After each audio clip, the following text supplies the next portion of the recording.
I guess you're ready for bed. Sleep tight. Sleep tight? Sleeping tight doesn't sound relaxing or comfortable at all. How did that word come about? Well, one possible explanation has to do with straw mattresses. Back in the days, people slept on straw mattresses. Straw mattresses were held by crisscross ropes attached to the bed frames. Over time, when the ropes became slack, the straw mattress becomes quite uncomfortable to sleep in. Sleep tight was really to remind people to tighten their mattress ropes in order to catch a good night's sleep. Yikes! That's a lot of work to get a good night's sleep. Some people don't think that's correct. Another explanation is that tight rhymes nicely with night. Good night, sleep tight. Actually, the Oxford Dictionary doesn't list the phrase sleep tight until... Let me just say that I'm glad that I live in this century where all I have to do is count sheep. 1, 2, 3. As I was saying... Max? Max? Oh well, sleep tight.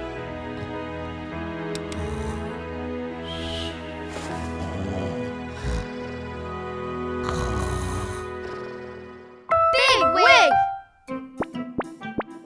Wow, that's a big wig! Are you getting ready for Halloween?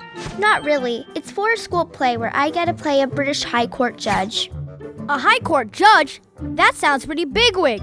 Big wig? Get it? In the 17th century, wigs were not only fashion statements, but also showed a person's social status. Wigs were expensive to buy and keep in good condition, so only the very rich and powerful people could afford them. Bigwig refers to people who are rich, powerful, and very important.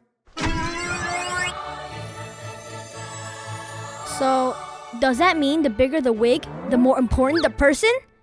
If so, then bow before me, my minion. Excuse me, who are you calling your minion?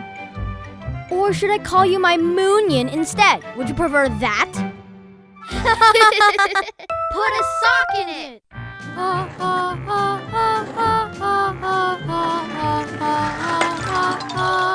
Max, put a sock in it. That's better. Put a sock in it. How did that come to mean quiet down? No one really knows how that came to mean quiet down. One source says that putting a sock could quiet down the sound of something, which could be the horn of an early gramophone or even a noisy person's mouth. Another source says that in the early days of live recording of orchestras and bands, the horn section would always drown out the sound of the wind instruments and string. To even out the sound, horn players would stuff a sock into the mouth of their instruments to quiet them. You should put some in your back pocket so you don't fart as loud. Excuse me? I do not fart. Period.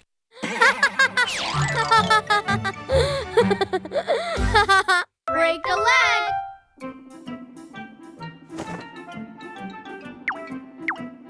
Break leg, Max. What? A broken leg? That's the last thing I need. And I thought you were here to support me.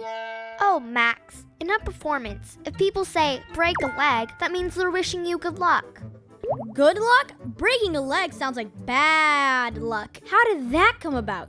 There are a couple of explanations as to how it was first used. Some say it's because of the superstition that wishing someone good luck actually brings someone bad luck. So instead, they say something insulting like break a leg so that person can get good luck. That doesn't make sense. It sounds confusing.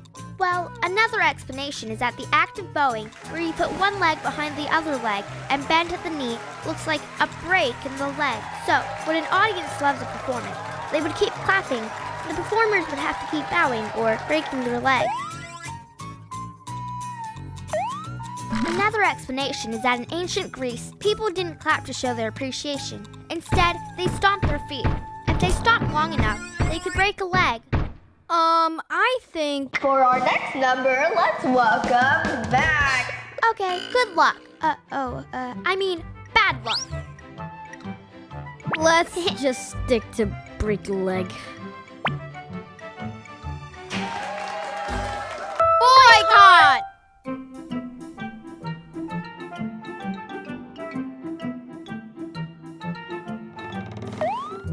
What are you reading? About a boycott. what is a boycott? Boycott is a form of protest. It is an act of not using, buying, or dealing with a person, organization, or even a country. Ooh, why is it called a boycott? Is it because it was started by boys? Boy power! No. The word boycott is actually the family name of an Englishman named Captain Charles Cunningham Boycott. Boycott was in charge of collecting rents from people who rented land from the lord he worked for.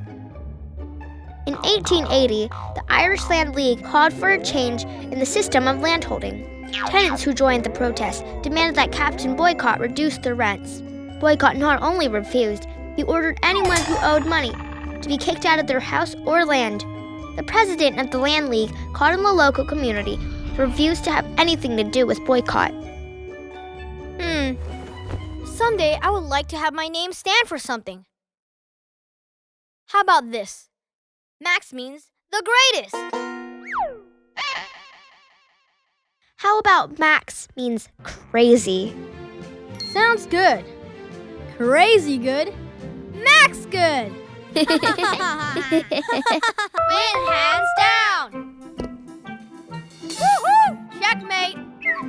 Can't be. Wait, how did that happen? You have to admit, I am too good for this. I am the chess champ.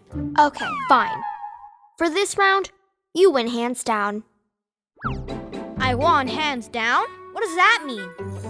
It means that you won easily. How did win hands down come to mean that? Win hands down was first used in horse racing. Jockeys need to hold the reins tightly in order to make their horse run. If a jockey is winning, he can afford to loosen his hold. Also, he doesn't need to use his whip to make the horse run faster. Now, win hands down is a common term used in the world of sport. Got it. So, how about another round of chess? I am sure I will again. Hands down and eyes closed. Ha! That's what you think. Fired!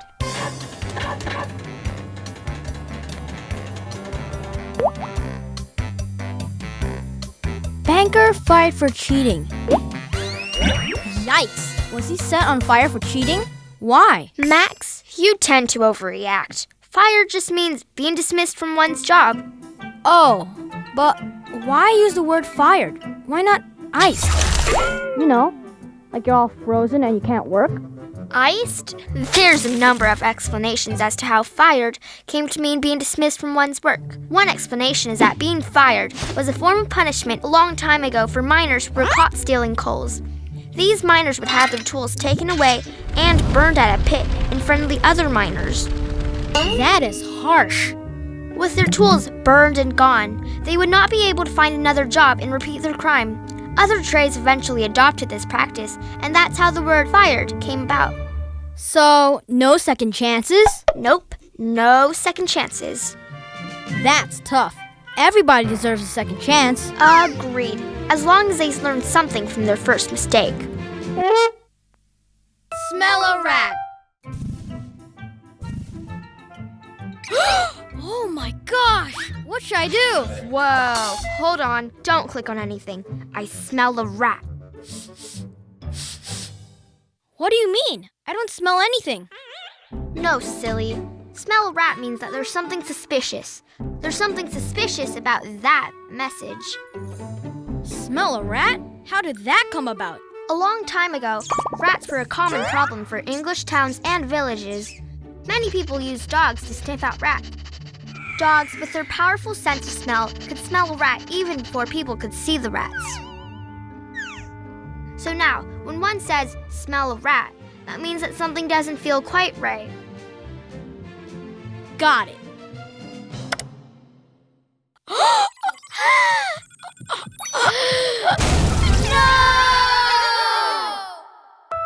Keep it up! Max, what are you doing? Studying. And why are you holding your book like that? Huh? Well, I took your advice. My advice? Yeah. Last time you saw me studying, you said keep it up. I'm keeping it up. No, Max. Keep it up means keep doing what you're doing or keep going. It's a way to encourage people. You've played badminton, right? Back when Victoria was Queen of England in the late 1800s, badminton was a very popular sport. Lots of people like to play and watch badminton during summer breaks. In badminton, people have to hit the shuttlecock back and forth and keep it from hitting the ground. People watching badminton matches would yell, "Keep it up," to cheer for their friends who were playing. So I don't have to hold my books over my head? No, Max, but keep it up. Nick of time!